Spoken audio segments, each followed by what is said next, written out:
Friend, एक बार फिर से आप सभी का मोस्ट वेलकम है आपके ही अपने YouTube channel Shivam study line में।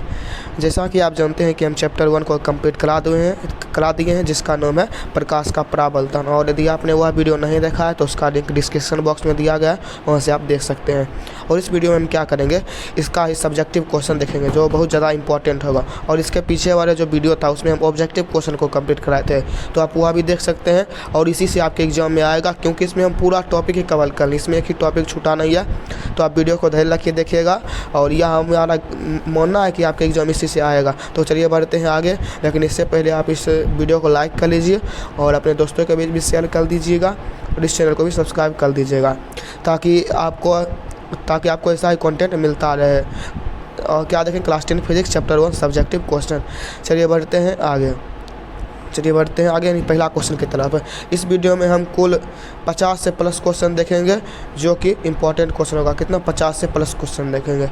तो चलिए देखते हैं। पहला नंबर प्रश्न कहता है कि क्रांतिक कोण किसे कहते हैं। ये क्वेश्चन बहुत ज़्यादा इंपॉर्टेंट है। क्रांतिक कोण किसे कहते हैं, इसके बारे में देखते हैं। इसका मतलब क्रांतिक कोण के बारे में पहले किसे कहते हैं। जब प्रकाश की किरण सघन माध्यम से विकिरण माध्यम में प्रवेश करती है तो वह अभिलंब से दूर यानी परे मतलब दूर चल जाती है। तो आप पहले से ही जानते हैं। अर्थात विकिरण माध्यम में बना अपवर्तित कोण।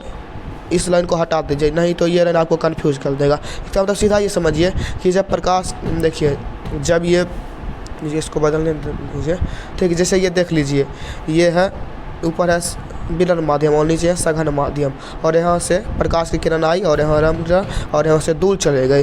तो यहाँ दूर नहीं हो गया, यहाँ से दूर चले गए, समझ गए। ये तो दूर चली गई, ठीक। और कहता है जब दूर चली जाती, यदि विकिरण माध्यम में बना अपवर्तित कोण एक समकोण के समान हो। कहता है कि यदि जो विकिरण माध्यम में कोण बनता है वह समकोण के समान हो तो इसके सापेक्ष सघन माध्यम में बना अपवर्तित कोण क्रांतिक कोण कहा जाता है। इसका मतलब समझिए कि इसका मतलब अब देखिए, ठीक से समझिए। देखिए ये हो गया ऊपर विकिरण माध्यम और यहाँ से प्रकाश की किरण आई।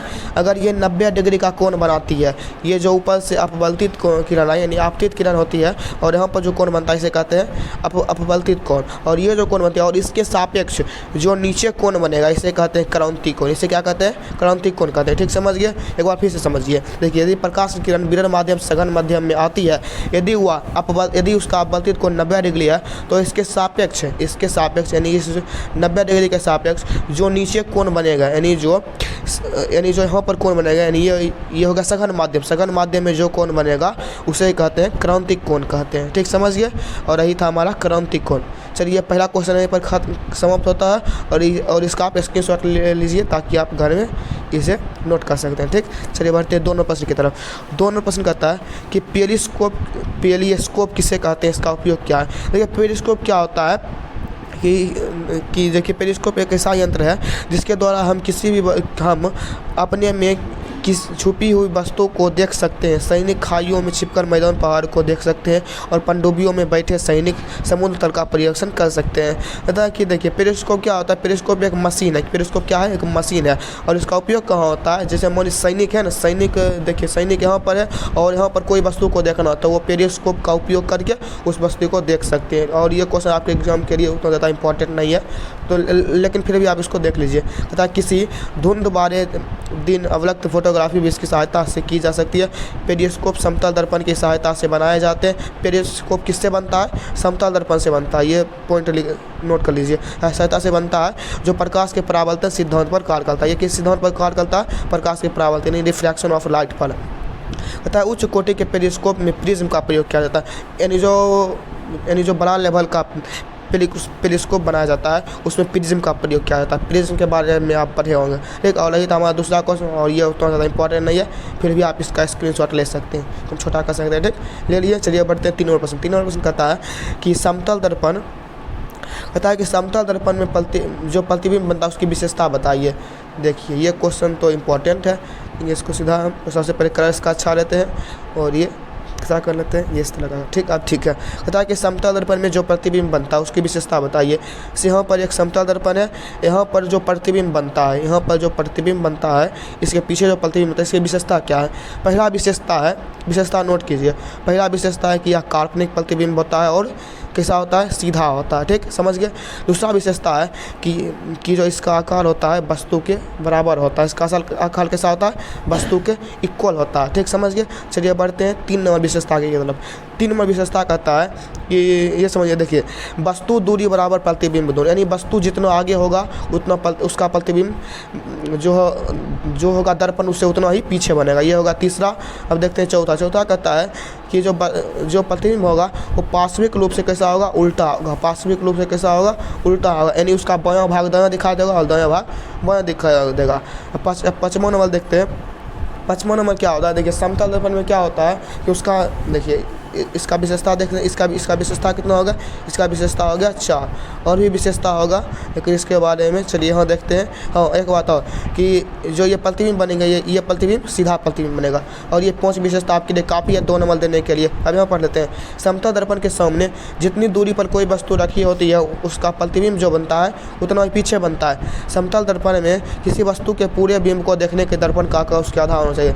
किसका क्या हुआ, जैसे समतल दर्पण में यदि कोई भी चेहरा देखना है, यानी कोई भी वस्तु है उसका हमें पूरा आकार देखना है। यानी मान लीजिए वस्तु है 5 फीट का और इसका हमें पूरा आकार देखना है, यानी इसका बिंब हमें पूरा देखना है, तो इसका आधा, यानी 5 का आधा, यानी 2.5 फीट का हमें क्या चाहिए, दर्पण चाहिए, तभी हम प्रतिबिंब पूरा देख सकते हैं। ठीक, और यही कहता है यही इसका विशेषता हो गया। और यहाँ पर कुल मिला के हम 6 विशेषता बता दिए जो काफ़ी आपके लिए। चलिए बढ़ते हैं 4 प्रश्न।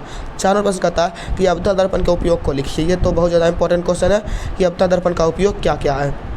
यहाँ कहता है अवतल दर्पण का उपयोग निम्नलिखित, यानी नीचे लिखा गया। यहाँ अवतल दर्पण का उपयोग का पहला है कि बड़े आकार के अवतल दर्पणों का प्रयोग ऊर्जा के लिए किया जाता है, यानी ऊर्जा को अवशोषित करने के लिए किया जाता है। जैसे मान लीजिए सोलर कुकर है, उसमें इसका प्रयोग किया जाता है। इनका प्रयोग वाहनों के जो हेडलाइट होता है उसमें किया जाता है, लैंप में किया जाता है, सर्च लाइट में किया जाता है, टॉर्च में किया जाता है, इन सभी में किया जाता है। तीसरा शेविंग दर्पण, यानी जिसे हम कहते हैं, मतलब जैसे आप दाढ़ी बनाने जाते होंगे तो उसमें इसका अवतल दर्पण का प्रयोग किया जाता है। चौथा कहता है कि दंत चिकित्सक जो होते हैं वो विशेषज्ञ रोगी का परीक्षण करने के लिए, यानी उसका दांत को बड़ा करके देखने के, जिससे कि उसे आसानी हो। चलिए अब देखते हैं 5वां प्रश्न। यह प्रश्न का स्क्रीनशॉट ले लीजिए जिससे आपको आसानी होगा। ठीक हो गया। चलिए 5वां प्रश्न कहता है कि प्रकाश का अपवर्तन का नियम। प्रकाश का अपवर्तन का नियम और एक प्रकाश के परावर्तन का नियम, ये इंपॉर्टेंट है। यहाँ देखते हैं प्रकाश के अपवर्तन का नियम हमें लिखना है। और चलिए इसका देखते हैं। सबसे पहले लिखेंगे कि प्रकाश के अपवर्तन के 2 नियम होते हैं और वे दोनों नियम नीचे लिखे गए। इस तरह लिख देंगे कि ये 2 नियम निम्नलिखित हैं। पहला क्या कहता है कि आपतित किरण, अपवर्तित किरण और आपतन बिंदु पर तीनों जो, ये यहाँ समझिए, कहता है कि ये देख लीजिए, ये मान लीजिए कि ये हो गया। देखिए एक बार फिर से समझिए। कहता यहाँ पर देखिए, ये मान लीजिए है कांच का क्या है, सिल्ली है, और यहाँ से एक प्रकाश आती है, ये अभिलंब हो गया और ये परावर्तित होकर इधर चल गए। अब ये नियम क्या कहता है, ये पहला नियम कहता है कि ये जो आपतित किरण है और ये जो अपवर्तित किरण और ये जो अभिलंब है, ये तीनों जो होगा ये एक ही तल में होगा। किस तल में होगा, एक ही तल में होगा। यही इसका नियम कहता है। मतलब सीधा समझने कि एक ही तल में होगा। कौन सा, एक होगा आपतित किरण, अपवर्तित किरण और आपतन बिंदु पर जो लंब डाला जाता है, ये तीनों एक ही तल में होता है। दूसरा नियम इसका इंपॉर्टेंट है। कहता है कि जब एक ही रंग के प्रकाश की किरण किन्हीं 2 माध्यमों की सीमा तल पर तिरछी पड़ती है तो आपतन कोण की ज्या, यानी sin I बटे sin R बराबर एक नियतांक होता है कि sin I बटे sin I बराबर sin I बटे sin R, यानी आपतन कोण की ज्या और अपवर्तन कोण की ज्या क्या होता है, एक नियतांक होता है। यही नियम कहता है। और इस नियम को क्या कहते हैं, स्नेल का नियम कहते हैं। और ये अपवर्तन का दूसरा नियम है। ठीक, समझ गए। इन दोनों को आप नोट कर लीजिए, यानी इसका स्क्रीनशॉट ले लीजिए। ये छोटा कर देते हैं। ठीक, समझ गए। ये होगा 5वां प्रश्न। 5वां प्रश्न के बारे में आप स्क्रीनशॉट लेकर घर में पढ़ लीजिएगा। इसमें ज़्यादा समझने वाली बात नहीं है क्योंकि ये मैथ तो है नहीं। अब 6वां प्रश्न कहता है कि समतल दर्पण द्वारा उत्पन्न आवर्धन, यानी समतल दर्पण में, देखिए समतल दर्पण में जो प्रतिबिंब बनता है उसका आवर्धन जो होता है हर समय +1 होता है। उसका आवर्धन हर समय +1 होता है। इसका अर्थ क्या है, ये समझिए। ये आवर्धन पहला बात क्या होता है, m बराबर होता है v/u होता है। अब जो समतल दर्पण में होता है वो हर समय +1 होता है। अब क्यों होता है, हम इससे पहले आपको पीछे बताए होंगे कि जो होता है समतल दर्पण में हमेशा प्रतिबिंब का आकार और वस्तु का आकार सेम होता है। यानी यानी ये दोनों सेम हो जाएगा, ये कट कर एक हो जाता है और प्लस एक हो जाता है। इसका अर्थ क्या है कि ये दोनों वस्तु की ऊंचाई और जो प्रतिबिंब की ऊंचाई होती है दोनों समान होती है। यहाँ लिख देंगे कि एक समतल दर्पण द्वारा उत्पन्न आवर्धन प्लस एक होने का अर्थ है कि समतल दर्पण के द्वारा जिस वस्तु का प्रतिबिंब बन रहा है उस वस्तु का साइज दर्पण द्वारा बनाए गए प्रतिबिंब के साइज के बराबर है। यही हम बता रहे थे कि उन दोनों का ऊंचाई बराबर है। और धनात्मक चिन्ह क्या दर्शाता है? यह दर्शाता है कि प्रतिबिंब सीधा तथा आभासी है।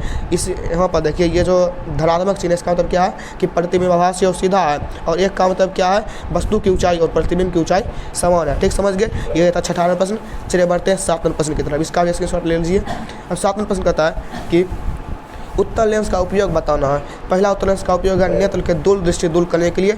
ये हम अगला चैप्टर में पढ़ाएंगे। ये होता है दूरदृष्टि दूर करने के लिए उत्तल लेंस का उपयोग क्या होता है। दूसरा आप जानते होंगे कि छपाई के छोटे अक्षर को पढ़ने के लिए, क्योंकि ये जो उत्तल लेंस है ये बड़ा बड़ा प्रतिबिंब बनाता है, इसलिए छोटा को ये बड़ा कर देता है। कौन लेंस? उत्तल लेंस। और यहीं पर हमारा 7वां प्रश्न खत्म होता है। चलिए बढ़ते हैं 8वें प्रश्न की तरफ। 8वां प्रश्न देख लेते हैं। 8वां प्रश्न क्या कहता है, आगे करने दीजिए।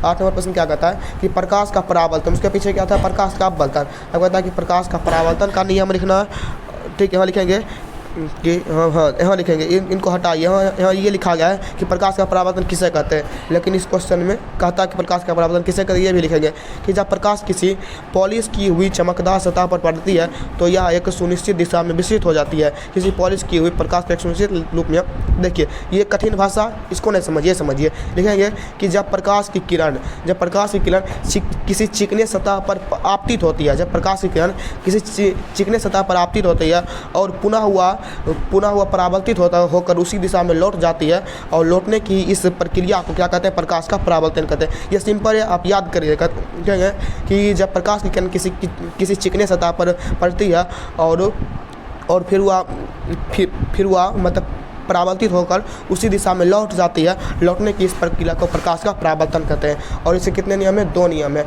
जो आप जानते होंगे। कौन कौन सा नियम है? पहला नियम है कि कोण आई बराबर कोण आर, यानी आपतन कोण बराबर परावर्तन कोण। दूसरा नियम कहता है क्या? दूसरा नियम कहता है कि जो आपतित किरण क्या कहता है कि आपतित किरण, इसको हम समझा देते हैं। फिर आप समझ गए कोण आई बराबर कोण आर, यानी आपतन कोण बराबर परावर्तन कोण होता है। दूसरा नियम कहता है, तो समझिए दूसरा नियम क्या कहता है, ये जो आपतित किरण है ये हो गया आपतित किरण, और ये हो गया परावर्तित किरण, और ये हो गया अभिलंब। कहता है कि ये तीनों जो है, ये तीनों यहाँ पर है, ये तीनों एक ही तल में होगा। क्या होगा? तीनों एक ही तल में। और अपवर्तन के नियम में क्या कहता था? अपवर्तन के नियम में कहता था कि आपतित कोण, अपवर्तित कोण और अभिलंब ये तीनों एक ही तल में होता है। लेकिन परावर्तन में क्या कहता है कि आपतित किरण, परावर्तित किरण और अभिलंब ये तीनों एक तल में होगा। इसको याद करने में ज़्यादा दिक्कत नहीं है, अब धीरे प्रैक्टिस के लिए याद हो जाएगा। कहते हैं लिखा गया कि पहला नियम कहता है आपतित किरण दर्पण के आपतन बिंदु अभिलंब परावर्तित किरण एक ही तल में होता है। दूसरा परावर्तन कोण सदैव आपतन कोण के बराबर है। ठीक समझ गए? और इसका स्क्रीनशॉट आप ले लीजिए, क्योंकि आप घर में इसे देख लीजिएगा। 9वां प्रश्न कहता है कि उत्तल लेंस को अभिसारी लेंस क्यों कहा जाता है। ये क्वेश्चन आप रटे होंगे खूब, क्योंकि ये ऑब्जेक्टिव के लिए बहुत ज़्यादा इंपॉर्टेंट है। अब ऐसा क्यों होता है इसके बारे में यहाँ पर पढ़ेंगे। ये उत्तल लेंस जो होता है, समझिए ये जो उत्तल लेंस है यहाँ पर मान लीजिए ये उत्तल लेंस है। उत्तल लेंस में क्या होता है कि जो प्रकाश, ये हो गया मुख्य अक्ष, यहाँ पर प्रकाश की किरण जब भी आएगी ये प्रकाश की किरण को क्या कर देता है? प्रकाश की किरण को अभिसरित कर देता है, प्रकाश की किरण को यानी फैला देता है, प्रकाश की किरण को फैला देता है। इसलिए इसे कहते हैं अभिसारी लेंस। ठीक, इसका एक ही कारण है कि प्रकाश की किरण को फैला देता है। लिख देंगे कि उत्तल लेंस के द्वारा आपतित समांतर किरणें अपवर्तन के पश्चात एक बिंदु पर मिलती है, तो सॉरी हम कह दिए फैलती है, सॉरी इसके लिए। कहता है कि ये जो होती है ये एक बिंदु पर मिलती है, इसके लिए सॉरी। अब ऐसा क्यों होता है ये हम बताते हैं। देखिए एक नियम कहता है कि जब प्रकाश की किरण मुख्य अक्ष के समांतर आती है तो वह फोकस से होकर गुजरती है, और ये सभी किरण मुख्य अक्ष के समांतर आती है तो ये फोकस पर मिलेगी, और ये फोकस पर मिल गई। ठीक समझिए, फोकस पर मिल गई, इसका मतलब एक बिंदु पर जमा हुआ। और वो जो यहाँ कहता है एक बिंदु, ये एक बिंदु कौन सा? एक बिंदु है एफ। ये एक बिंदु का नाम क्या है? एफ। यानी उत्तल लेंस प्रकाश की समांतर किरणों को अभिसरित करता है, यानी एक बिंदु पर जमा करता है। अतः उत्तल लेंस के इसी गुण को क्या कहते हैं? अभिसारी लेंस कहते हैं। ठीक समझ गए? देखिए होता है क्या, उत्तल लेंस जो होता है वो सभी प्रकाश की किरण को एक बिंदु पर जमा करता है। वो बिंदु का नाम क्या है? एफ। वहाँ पर जमा कर देता है, इसलिए कहते हैं, इसलिए से क्या कहते हैं? अभिसारी लेंस। इसे क्या कहते हैं? अभिसारी लेंस। ये आप याद कर लीजिए, क्योंकि ये ऑब्जेक्टिव के लिए बहुत ज़्यादा इंपॉर्टेंट है। ठीक समझिए, इसका स्क्रीनशॉट आप ले लीजिए। ठीक, चलिए बढ़ते हैं 12वें प्रश्न। 12 प्रश्न, सॉरी यहाँ था 9 नंबर प्रश्न, यहाँ 8 था, 9 लगता है छूट गया, इसके आगे हम देख रहे हैं। ठीक, यहाँ 10 नंबर, यहाँ क्वेश्चन को ध्यान नहीं दीजिए, ध्यान दीजिए आपने क्या सीखा। 10 नंबर प्रश्न कहता है कि हमें वाहनों के उत्तर दर्पण को पश्च दर्पण के रूप में क्यों बदले जाते हैं। देखिए आप क्वेश्चन ये भी बहुत लटे होंगे कि जो वाहन होता है, वाहन का साइड मिरर में उत्तर दर्पण का प्रयोग होता है, पर ऐसा क्यों होता है ये आप नहीं जानते होंगे। ये इस नंबर प्रश्न क्या कहता है कि हमें वाहनों में उत्तर दर्पण को पश्च दर्पण के रूप में क्यों देखते हैं, यानी साइड मिरर में उत्तर दर्पण का ही प्रयोग क्यों करते हैं। ये आप ऑब्जेक्टिव में बहुत याद करते होंगे, लेकिन अब यहाँ पर भी देख लेते हैं। इसका कारण है कि जो ये उत्तर दर्पण होता है ये सदैव सीधा प्रतिबिंब बनाता है और ये बड़ा भी बनाता है और ये बहुत दूर तक देख सकता है और ये बाहर की ओर वक्रित होता है। इन्हीं 3-4 कारण है जिससे इसका उपयोग पश्च दर्पण के रूप में किया जाता है। तो समझ गए। अब यहाँ पर 10 नंबर प्रश्न है, फिर 10 नंबर प्रश्न यहाँ पर खत्म हो गया और ये क्वेश्चन ज़्यादा इंपॉर्टेंट है, तो आप इसे याद कर लीजिएगा, इसका स्क्रीनशॉट भी ले लीजिएगा। और यदि आपको यहाँ समझ में आ रहा है तो आप चैनल को सब्सक्राइब कर दीजिए, क्योंकि ऐसा ही कंटेंट आपको मिलता रहता है। और वीडियो को लाइक भी कर दीजिए और अपने दोस्तों के पास भी शेयर कर दीजिए। आपको क्लास थोड़ा भी बोरिंग नहीं होना चाहिए। आप इसे पढ़ाई को बोरिंग के रूप में नहीं लीजिए, इसे आप थोड़ा समझ कर लीजिए। ठीक, चलिए बढ़ते हैं आगे नंबर प्रश्न। और अब थोड़ा वीडियो को फास्ट खींचेंगे क्योंकि नहीं तो वीडियो लंबा हो जाएगा। ठीक, चलिए बढ़ते हैं 12 नंबर प्रश्न। 12 नंबर प्रश्न क्या कहता है कि उत्तर दर्पण और अवतल दर्पण में अंतर लिखिए। ठीक, कहता है कि उत्तर दर्पण होता है और अवतल दर्पण, इसका अंतर लिखिए। देखिए उन अंतर वाला प्रश्न बहुत ज़्यादा इंपॉर्टेंट है, इसको आप देखिए। देखिए यदि आपको एग्जाम में पूरा नंबर देना है तो 2 खटाल बनाइए। कौन सा, एक अवतल दर्पण का और एक उत्तर दर्पण का। इन दोनों में वैसा ही अंतर लिखिए जो सेम गुण का होता है। अवतल दर्पण क्या लिखेंगे, इसमें परावर्तन करने वाला चमकीला तथा अंदर की ओर धंसा। देखिए अवतल दर्पण अंदर की ओर धंसा होता है और उत्तर दर्पण बाहर की ओर धंसा होता है। इसमें वास्तविक और आभासी दोनों प्रकार का प्रतिबिंब बनता है और उत्तर में सिर्फ आभासी प्रतिबिंब बनता है। इसमें उल्टा और सीधा दोनों प्रतिबिंब बन सकता है, लेकिन इसमें सिर्फ सीधा बनता है। इसमें प्रतिबिंब कैसा, इसमें प्रतिबिंब बड़ा, छोटा, वस्तु के आकार के बराबर, तीनों प्रकार का प्रतिबिंब बन सकता है और उत्तर में सिर्फ छोटा ही बन सकता है। ठीक, समझिए। और यही अंतर है, इसे आप याद कर लीजिएगा, और इसका आप स्क्रीनशॉट भी ले लीजिए। ठीक, चलिए बढ़ते 13 प्रश्न। 13 प्रश्न कहता है कि उत्तर लेंस और अवतल लेंस होता है दर्पण और यहाँ लेंस में भी समझते हैं। लेंस में कहता है कि लेंस में इधर लिखेंगे उत्तर लेंस, इधर लिखेंगे अवतल लेंस। और उत्तर लेंस में लिखेंगे कि यह बीच में मोटा होता है परंतु किनारे में पतला होता है, और लेकिन अवतल लेंस बीच में पतला होता है और किनारे पर मोटा होता है। उत्तर लेंस में क्या होता है, उत्तर लेंस वस्तु का बड़ा प्रतिबिंब बनाता है और ये छोटा बनाता है, यानी अक्षर को यह बड़ा देखता है और ये अक्षर का छोटा देखता है। तीसरा नंबर है कि प्रकाश की किरणें को एक बिंदु पर ये केंद्रित कर देता है। ये प्रकाश की किरण को एक बिंदु पर जमा कर देता है और ये बाहर की ओर बिखेर देता है, इसलिए इसे कहते हैं अभिसारी, इसे कहते हैं अपसाली। समझ गए। ये वस्तु का आभासी, वास्तविक और उल्टा प्रतिबिंब बनाता है और ये सिर्फ आभासी प्रतिबिंब बनाता है और आभासी प्रतिबिंब सीधा होता है। 5वां है कि ये लेंस को बाएं की तरफ ये हटाइए, कहाँ से लिखा गया। ठीक, यहाँ ये बहुत ज़्यादा इंपॉर्टेंट है। उत्तर लेंस की फोकस दूरी धनात्मक होती है और अवतल लेंस की फोकस दूरी ऋणात्मक होती है। ठीक, समझ गए। चलिए बढ़ते हैं आगे नंबर प्रश्न और इसका स्क्रीनशॉट भी आप ले सकते हैं, इसे हम मिटा देते हैं। इसका स्क्रीनशॉट आप ले लीजिए। ठीक, समझ गए। इसका स्क्रीनशॉट आप ले लीजिए। चलिए बढ़ते हैं आगे नंबर प्रश्न 14 नंबर प्रश्न।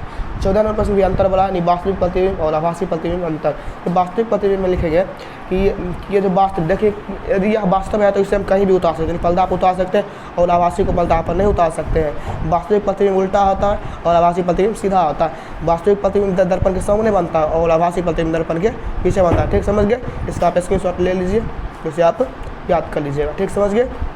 चलिए बढ़ते हैं 15 प्रश्न की तरफ। देखो वीडियो लंबा हो जाएगा, और एक बात और कि वीडियो को लाइक करते जाइएगा, नहीं तो आप भूल जाते हैं। ठीक, चलिए बढ़ते हैं 15 प्रश्न। 15 प्रश्न कहता है प्रकाश के परावर्तन का नियम लिखना। ये हम पीछे करा दी, इसमें कोई दिक्कत है। प्रकाश का परिकीलन, देखिए तो क्वेश्चन इंपॉर्टेंट नहीं है, लेकिन समझने की दृष्टि से बहुत ज़्यादा इंपॉर्टेंट है। ये क्वेश्चन समझने वाला है तो आप समझने का प्रयास कीजिए। ये कहता है कि प्रकाश का परिकीलन किसे कहते हैं। देखिए परिकीलन का मतलब क्या होता है, फैला देना। परिकीलन का मतलब क्या है, फैला देना। इसमें लिखेंगे कि जब प्रकाश किसी ऐसे माध्यम से गुजरता है जिसमें धूल तथा अन्य कण के अत्यंत सूक्ष्म कण होते हैं, तो उसके देखिए ये बोलिंग है, इसे हटाइए। देखिए अपना भाषा में समझिए, कोई भी चीज़ को अपना भाषा में समझने का प्रयास कीजिए। ठीक, देखिए अपना भाषा में हम समझाते हैं और आप भी समझने का प्रयास कीजिए। कहता है कि प्रकाश ऐसी जगह से गुजरेगी जहाँ बहुत जगह धूल कण होगा बहुत जगह। ठीक, समझ गए। इतना बड़ा तो धूल कण नहीं होगा, तब पर भी समझने का लीजिए।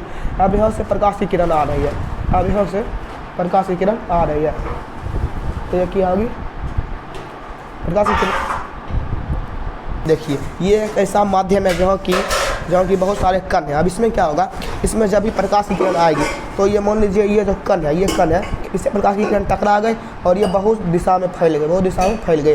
और फैलने की प्रक्रिया को क्या कहते हैं, प्रकाश का परिकीर्णन कहते हैं। क्या कहते हैं इसे, प्रकाश का परिकीर्णन। देखिए फिर से समझिए, कि प्रकाश प्रकाश ऐसी जगह से गुजरेगी जहाँ पर बहुत सारे धूल कण होंगे, और जब धूल कण होगा तो प्रकाश उसे टकराएगी, और प्रकाश जब टकराएगी तो ये विभिन्न दिशा में फैल जाएगी। इसे कहेंगे प्रकाश का परिकीर्णन। ठीक समझ गए। अब यहाँ पर लिखा है, इसे आप नोट कर लीजिए, नोट करने का मन होगा। ठीक समझ गए, इसका आप स्क्रीनशॉट ले सकते हैं। चलिए बढ़ते हैं 97% की तरफ, नहीं तो वीडियो लंबा हो जाएगा। एक बात और कि वीडियो को एक बार लाइक कर दीजिए और अपने दोस्तों के बीच भी शेयर कर दीजिएगा, ताकि आपके दोस्त भी इसका लुत्फ उठा सके, क्योंकि सिर्फ आप ही फ़ायदा उठाएंगे तो इसमें अच्छा बात नहीं है। अपने दोस्त को भी बताइए कि इस चैनल पर पढ़ाई हो रहा है, इस पर आके पढ़ो। चलिए बढ़ते हैं 98% कहता है कि अपवर्तनांक। इसमें अपवर्तनांक के बारे में पढ़ना है। ये अपवर्तनांक किसे कहते हैं, सबसे पहले देखेंगे अपवर्तनांक किसे कहते हैं, और उसके बाद हमें बताना है कि हीरा का अपवर्तनांक 2.42 है। अभी यह कथन जो दिया इसका क्या मतलब है, इसके बारे में आगे लिखेंगे। लेकिन सबसे पहले अपवर्तनांक को परिभाषित करते हैं। अपवर्तनांक की परिभाषा में क्या होता है, देखिए अपवर्तनांक बराबर कहते किससे, अपवर्तनांक उसे कहते हैं, अपवर्तनांक एक अनुपात होता है। अपवर्तनांक क्या होता है, एक अनुपात होता है। वह किसका अनुपात होता है, अपवर्तनांक बराबर होता है कि जो माध्यम में कहता है निकालने के लिए, जिस माध्यम का कहता है अपवर्तनांक निकालने के लिए, उस माध्यम में प्रकाश की चाल बटे निर्वात में प्रकाश की चाल ले लेंगे। यहाँ पर समझिए कि अपवर्तनांक किसी माध्यम में अपवर्तनांक की परिभाषा, निर्वात में प्रकाश की चाल, यानी निर्वात में जो प्रकाश की चाल होगी और उस माध्यम में प्रकाश की चाल के अनुपात को कहते हैं अपवर्तनांक। ठीक समझ गए। देखिए जिस माध्यम में कहता है अपवर्तनांक निकालने के लिए, उस माध्यम में प्रकाश का चाल लिखिए। जैसे मान लीजिए कि हमें कहता है कांच में निकालें, यानी कांच का होता है 2 × 10⁸ और निर्वात में प्रकाश का चाल क्या होता है, 3 × 10⁸ होता है। ठीक, अब ये 10⁸ कट गया और ये 2 को 3 से भाग दे दीजिए, अपवर्तनांक निकल गया। ठीक, इसमें कोई ज़्यादा बात नहीं है, और जब हम इसका चैप्टर पढ़ाएंगे तो आप देख लीजिएगा। अब एक क्वेश्चन इसमें ही और पूछता है कि हीरे का अपवर्तनांक 2.42 है, इसका क्या अभिप्राय है। इसका अभिप्राय ये है कि इसका अपवर्तनांक बहुत ज़्यादा है।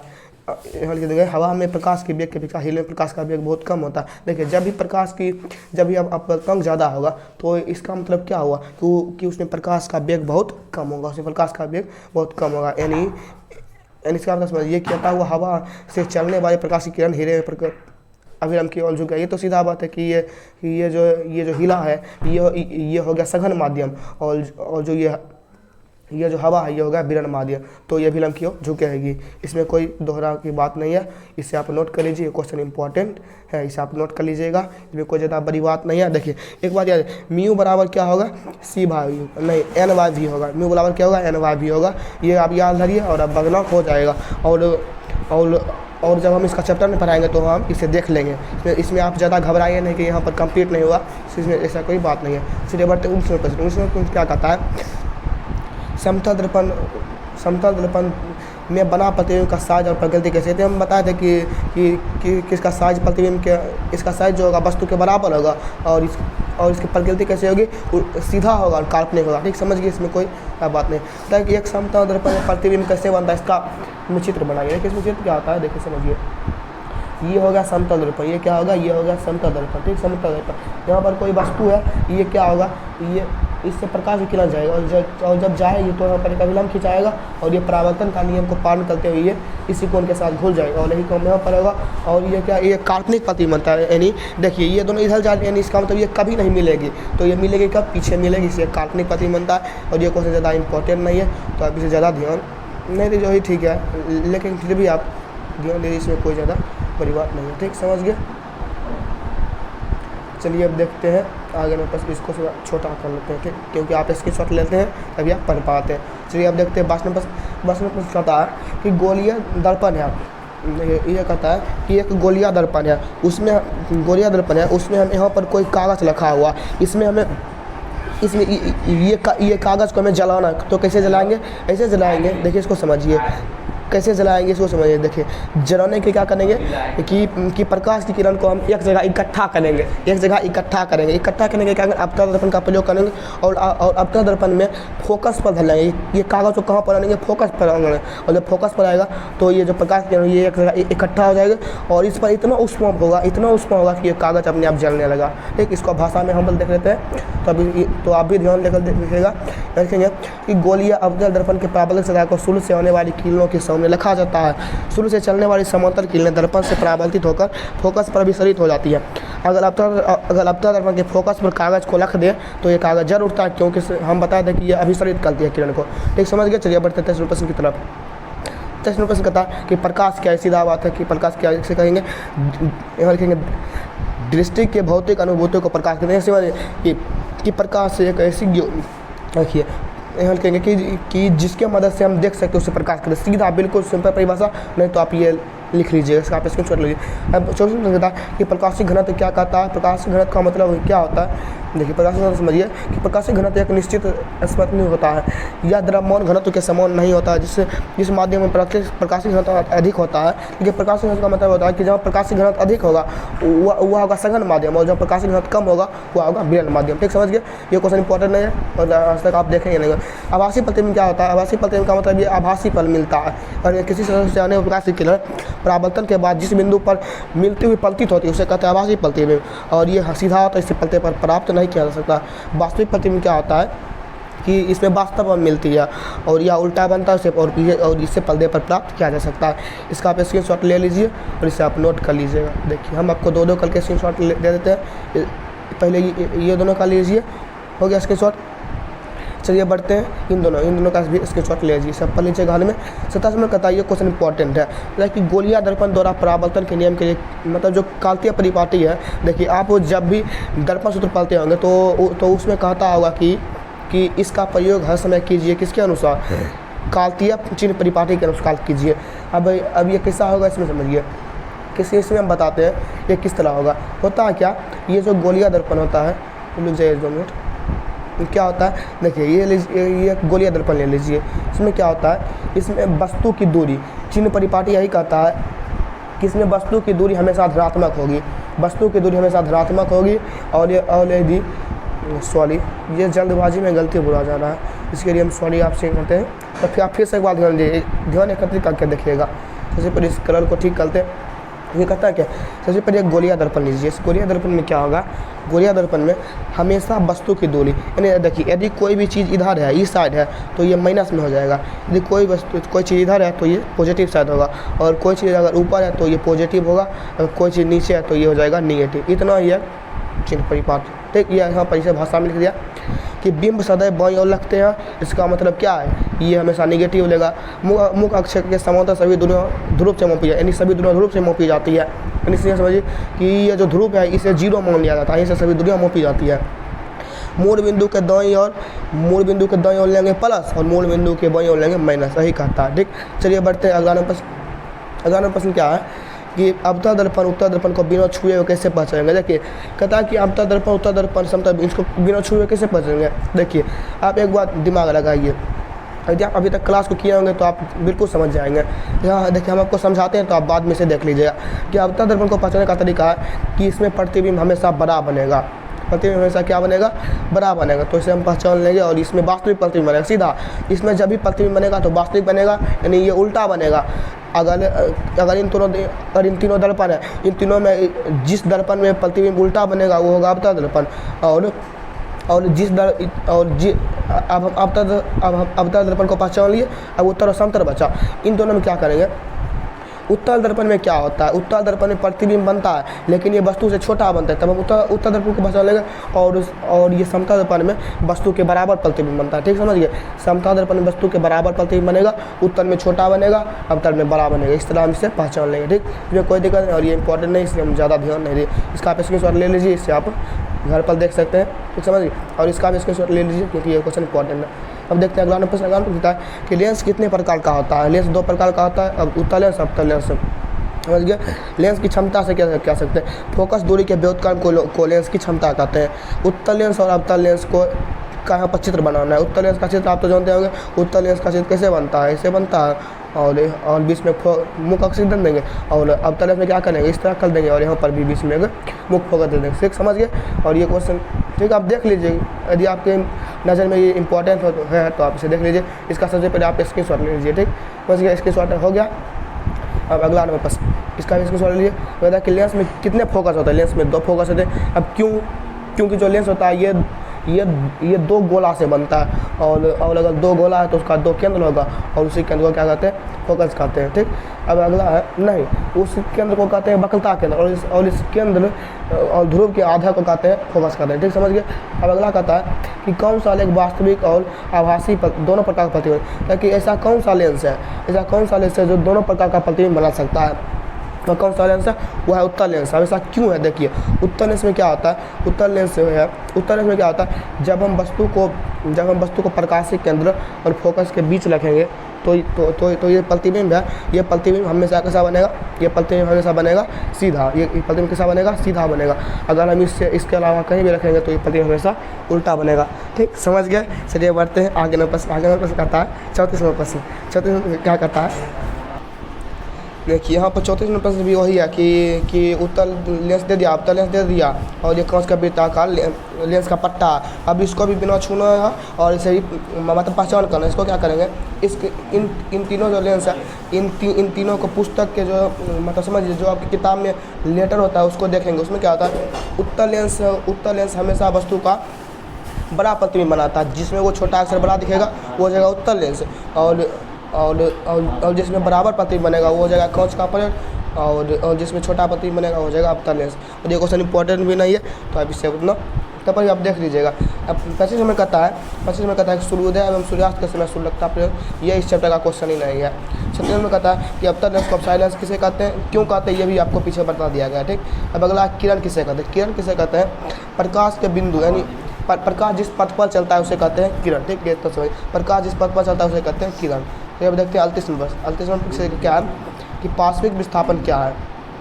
पार्श्विक विस्थापन की क्या है, देखिए इसको बताते हैं कि पार्श्विक विस्थापन क्या है। पार्श्विक विस्थापन इसे कहते हैं, देखिए जैसे मान लीजिए कि ये कांच की एक वृत्ताकार पट्टी है। अब यहाँ पर हम आपको बताते हैं ये कांच की वृत्ताकार पट्टी है। अब यहाँ से प्रकाश की किरण एक आई, अभी क्या हुआ, यहाँ पर एक अभिलंब खींच दिया, उसके बाद ये इधर से चली गई। अब कहता है कि ये इधर से चली गई। अब कहता है कि इसको भी थोड़ा आगे बढ़ा दीजिए, ये जो अपवर्तित किरण है इसके और आपतित किरण के बीच की दूरी, यानी यहाँ पर थोड़ा समझिए, ये जो अपवर्तित किरण है और ये जो किरण है यानी आपतित किरण है, इन दोनों के बीच में जो दूरी होगी उसे कहते हैं पार्श्विक विस्थापन। लेकिन ये चित्र यहाँ पर उल्टा हो गया, और उल्टा क्यों बना, क्योंकि ये दोनों रेखा हमेशा समांतर होती है और इन दोनों के बीच में जो दूरी होती है उसे कहते हैं पार्श्विक विस्थापन। यहाँ पर इसे भाषा में लिख दिया गया कि किसी स्लैब से गुजर कर होने वाली आपतित किरण और नीलगत किरण के बीच की दूरी को पार्श्विक विस्थापन कहते हैं। यहाँ पर चित्र भी बनाएगा, आप चित्र देख सकते हैं। जैसे यहाँ पर देखिए ये दोनों हो गया समांतर, ये दोनों समांतर हो गया, तो यहाँ पर पार्श्विक, देखिए हम चित्र में गलती बना दी। चित्र गलती क्या बना है कि यहाँ पर प्रकाश की किरण आई, फिर यहाँ अभिलंब है और उसके बाद यहाँ से मतलब परावर्तित होकर नीचे चलेगी और फिर से ये किरण यहाँ से गुजरेगी, तभी होगी यहाँ पर पार्श्विक विस्थापन, इतनी दूरी को कहेगा। ठीक, समझ गए। अब देखते हैं अगला प्रश्न। अगला प्रश्न होता है कि विवर्तन क्या, ये हटा, ये ज़्यादा इंपॉर्टेंट नहीं है। ठीक, समझ गए, इतना जाने देते हैं। अब इतना से आगे क्वेश्चन क्या है, आगे क्वेश्चन इसमें भी ज़्यादा इंपॉर्टेंट नहीं है। अगला क्वेश्चन है कि पानी में डूबी हुई लकड़ी पानी में डूबी हुई लकड़ी मुड़ी हुई प्रतीत क्यों होती है, यानी यदि कोई भी लकड़ी है उसे अगर पानी में डुबा देंगे तो वो मुड़ी हुई प्रतीत होती है। इसका कारण क्या है, इसका कारण प्रकाश का अपवर्तन। एक मिनट समझिए क्या होता है कि ये जो हवा है विरल माध्यम, और जो ये पानी है ये है सघन माध्यम। अगर प्रकाश की किरण विरल माध्यम सघन माध्यम में आएगी तो क्या होगा, वो अभिलंब की ओर झुकेगी, जिससे कि हमें जो ये लकड़ी है ये हमेशा मुड़ी हुई प्रतीत होती है। इसका लिख देंगे कि जब पानी में लकड़ी का एक सीधा टुकड़ा डुबाया जाता है तो प्रकाश के अपवर्तन के कारण वह मूल जाती है और मूल जाती है। ठीक है, इसका कारण है, ठीक है, जैसे प्रकाश की किरणें सघन माध्यम से विरल माध्यम में आती है वैसे ये लंब से दूर हट जाती है, जिसके कारण लकड़ी का टुकड़ा जो होता है वो मुड़ा हुआ प्रतीत होता है। ठीक, समझ गए। कहता है कि आपदा दर्पण का प्रयोग सोलर कुकर में क्यों किया जाता है। आपदा दर्पण का जो प्रयोग होता है उस सोलर कुकर में क्यों किया जाता है, और ये क्वेश्चन इंपॉर्टेंट है और ये भी क्वेश्चन इंपॉर्टेंट है क्योंकि इसके बाद जो क्वेश्चन आएगा वो इंपॉर्टेंट होगा, क्योंकि या फिर एग्जाम में ज़्यादा पूछा जाता है। अभी देखिए ऐसा क्यों होता है, अवतल दर्पण का उपयोग सोलर कुकर में करते हैं, क्यों? देखिए सोलर कुकर का सबसे बड़ी काम क्या था, सोलर कुकर उसे कहते हैं जिससे जैसे ये सूरज की किरण है, ये सूरज की किरण को अगर एक जगह इकट्ठा कर देंगे तो वो जगह का ताप बढ़ जाएगा, अगर ताप बढ़ेगा तो हम उसमें बढ़ेगा जिससे कि खाना बन जाएगा। इसमें क्या होता है, यही काम करता है अवतल दर्पण। अवतल दर्पण क्या करता है कि प्रकाश की किरण को एक जगह इकट्ठा कर लेता है, इसलिए इसका प्रयोग क्या होता है, लिख देंगे कि अवतल दर्पण का उपयोग सोलर कुकर में किया जाता है। क्यों? क्योंकि ये सूर्य से आने वाले प्रकाश की किरण को एक जगह फोकसित करता है, नहीं अपसरित करता है, ठीक समझ, और खाना पक जाता है जल्द। जे बढ़ता है अगला प्रश्न करता है एक समतल दर्पण का उत्पन्न आवर्धन प्रश्न ऐसा क्या था, हम बताते हैं कि प्रश्न का मतलब क्या होगा, जो है वस्तु एक ये काल्पनिक और सीधा बन गया, और एक का मतलब प्रतिबिंब का ऊंचाई और वस्तु का ऊंचाई एक समान है, ये करेंगे। कहता है उत्तर में इसका दुरुपयोग बताया था कि ये दूर से दूर करने में, छपाई के छोटे छोटे अक्षर को पढ़ने में। और अब यहाँ पर है अवतल दर्पण का उपयोग, इसके बारे में भी पीछे बता दिया, वहाँ जाके आप देख सकते हैं। तो उत्तर इसका भी सही है, क्वेश्चन बता दें, क्वेश्चन रिपीट हो रहा है। अब यहीं पर हमारा ये सभी क्वेश्चन खत्म होता और ये कुल कौन सा लगता है 45 क्वेश्चन होगा लगभग, और ये 45 में मात्र में लगता है कि 20 से 30 क्वेश्चन इंपॉर्टेंट बताए होंगे, उसी को आप याद कर लीजिएगा, आपके एग्जाम में चलेगा। आप ज़्यादा टेंशन मत लीजिए, और यदि आपको वीडियो अच्छा लगा तो वीडियो को एक बार लाइक कर दीजिए और अपने दोस्तों के बीच भी शेयर कर दीजिए, और इस चैनल को सब्सक्राइब कर दीजिएगा ताकि आपको सारे कॉन्टेंट मिलते रहे। अब हम क्या करेंगे, अब जो अगला वीडियो है उसमें हम चैप्टर 3 जिसका नाम क्या है मानव नेत्र, उसका हम ऑब्जेक्टिव देखेंगे। तो मिलते हैं आपसे उसी वीडियो में, तब तक धन्यवाद।